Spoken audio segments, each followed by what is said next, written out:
In this presentation, I will outline some broad themes in the submissions received in the public consultation process of the Citizens' Assembly on Gender Equality on the subject of work, pay and gender equality.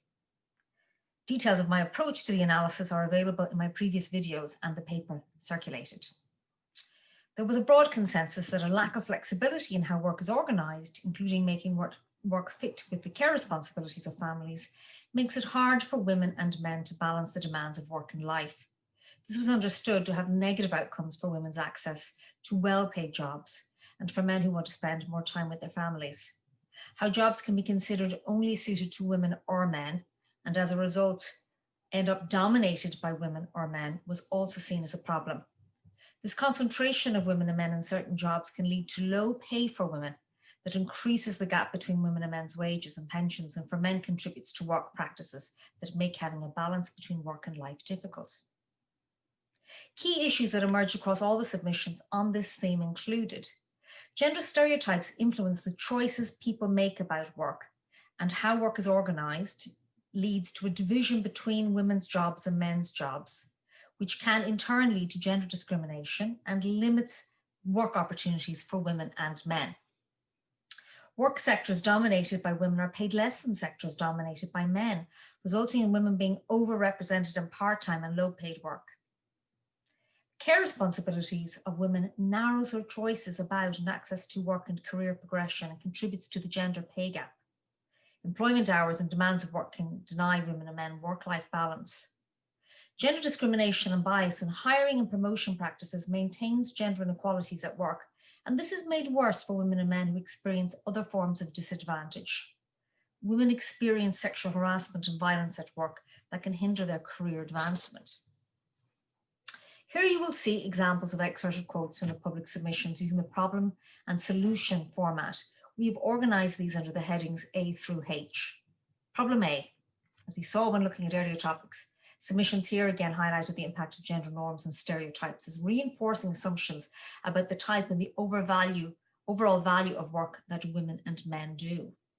For this submission, women and men are naturally inclined towards specific jobs. Different career choices for men and women might be the result of different natural preferences. For another, women and men can be encouraged or discouraged from considering different jobs. The more any type of employment is considered women's work, the more women are steered towards that work and the less likely it is that men will consider it. This leads to separating work by gender, with women's jobs less valued. Women and men are often concentrated into different kinds of jobs, and within the same occupations, women are often in work that is less well paid and has less opportunities for career advancement. Women dominate occupations in education, healthcare and caring sectors. These jobs are often undervalued. Stereotypes about women and men also made some professions difficult for women to access, according to this submission. Stereotypes play a role for women, especially in the high-skilled, male-dominated industries. Barriers to entry into career progression are acute. Solutions to this problem included education as a context to address such stereotypes. Educate young children in a more neutral setting, teaching the same subject in the same way without gender bias. Review the educational curriculum and classroom materials that reinforce historical stereotyping of men and women. Role models and incentives were also understood to help. One submission called for more representations of women in non-traditional occupations. Incentives should be put in place to encourage people to try subjects and jobs. More women need to be encouraged to take up apprenticeships. Gender-blind worker evaluations and training were also referenced across a number of submissions. Removing all markers of gender from job applications and promotion applications would mean that decisions were taken based on the CV rather than on the gender of the person. For another submission, unconscious bias training should be adopted by all organisations, schools and employers, especially by people in positions of power. Problem B focused on how women are overrepresented in part-time and low-paid work. In this submission, women seeking to work on a part-time or flexible basis are often restricted to low-level and low-paid positions that do not make the most of their skills. For another submission, women are more exposed and vulnerable to short-term employment and precarious contracts of employment. How we value jobs that women do was also highlighted across a number of submissions. Alongside direct discrimination, women suffer an income penalty due to the value we place on different kinds of jobs. Solutions offered to solve problem B include set wage floors in a range of low-paid sectors, including those such as contract, cleaning and hospitality, which are dominated by women. For another, aim to increase minimum wages to the living wage. Another submission focused on interventions in employment directly. There needs to be strategic interventions to rebalance all employment sectors to ensure that women do not dominate in the lower streams of employment. Problem C drew attention to the gender pay gap that exists between women and men's pay and pensions. For this submission, women are paid on average less money for similar jobs to men. There's a widespread belief among men that this is not an issue. For another submission, discrimination played a role. It derives from outright discrimination and a complex web of factors that influence and constrain the options open to women, with parenthood being the moment that the gap widens when mothers take a wage penalty.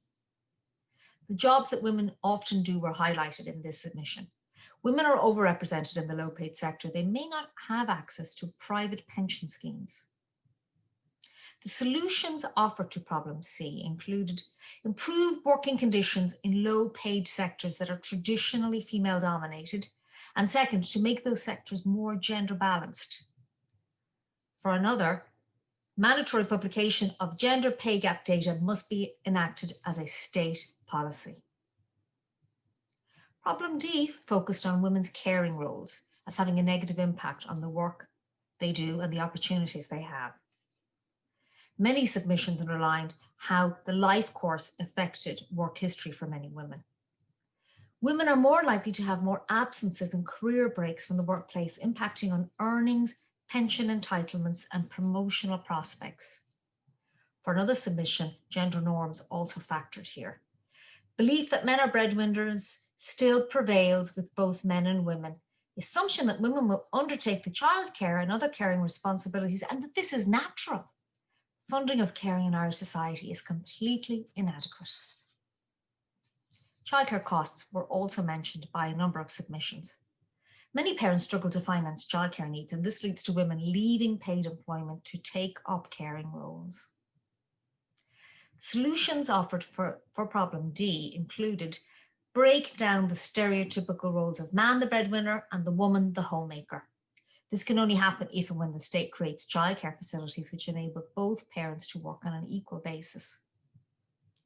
Another submission focused on the pension gap. That years spent in caring work be treated equally in the state pension and auto-enrollment pensions. Problem E looked at how work culture makes work-life balance difficult for some women and men. In some cases, lack of flexibility at work can lead women to leave the workforce altogether. For another submission, it was the culture in workplaces that was the problem. A culture of long working hours can become unfeasible for some women in the context of family commitments, either in respect of young children or caring responsibilities for elderly persons or for other personal reasons. Solutions offered to resolve problem D included changes in how work is organised and was viewed by a range of submissions as a key to addressing gender inequality. Male-dominated professions need to become more family-friendly. Female-dominated professions need to have their worth recognised more. The state should incentivise employers to implement flexible or part-time work, including perhaps job sharing. For another submission, the introduction of a 4-day week was an important solution. The introduction of a 4-day week and flexibility around starting and finishing times. Changes in organisational culture were also highlighted.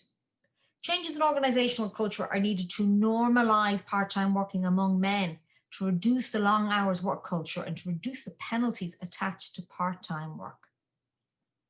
For others, giving workers rights to bargain with employers would help. Collective bargaining rights can help women to raise issues like the gender pay gap, maternity benefit, and employee-led flexible working, and for women to collectively negotiate solutions with their employers. Problem F focused on gender-based violence and sexual harassment at work.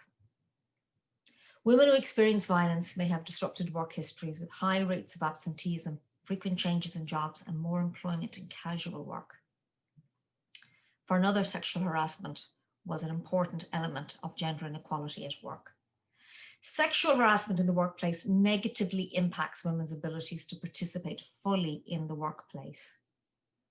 Solutions to problem F included employers should commit to more urgent action and communicating a zero tolerance for sexually harassing behaviours in the workplace.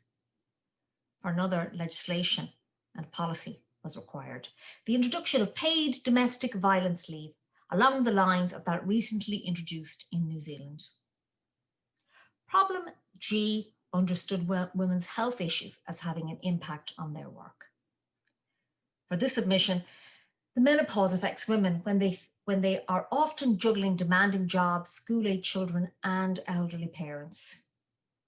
For another submission, not only are menstruating women still stigmatized, there's a tendency to treat the pain and discomfort that women face in the workplace as a minor matter. For another, breastfeeding was an issue. For women who have taken their full paid leave, they have no entitlement to breastfeeding in the workplace. Solutions to problem G included the government to publish a green paper on women's health and welfare in the workplace, covering potential legislative protections and employer requirements. For another, in the short term, there should be a statutory recognition of menopausal symptoms as a medical condition, requiring that employers treat it as such. Problem H outlined how for women with disabilities, migrants, lone parents, and travellers, the situation can be worse.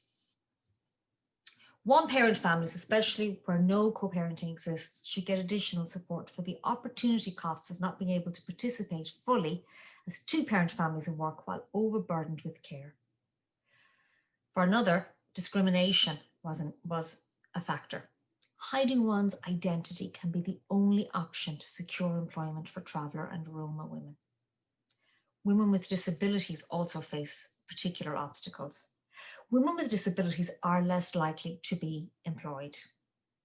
Migrant women are also facing specific challenges. Migrant women are facing clear and specific obstacles in Ireland. When it comes to accessing the labour market, their professional skills are often underused. Solutions to problem H included develop a traveller and Roma training, employment and enterprise strategy with clear actions targeting traveller and Roma women, an adequate budget and a concrete implementation plan. For another submission, a broader approach was required for all those women and men who experience disadvantage at work. Address discrimination in employment by expanding and strengthening employment equality legislation. The wider societal benefits of full female participation in the workforce were also highlighted, summed up in this excerpt from a submission. Far-reaching changes are required if women in Ireland are to be permitted to realise their full potential in the world of work. However, if these changes are made, the results and benefits would accrue not only to women and their families, but to the Irish economy and to the Irish society as a whole.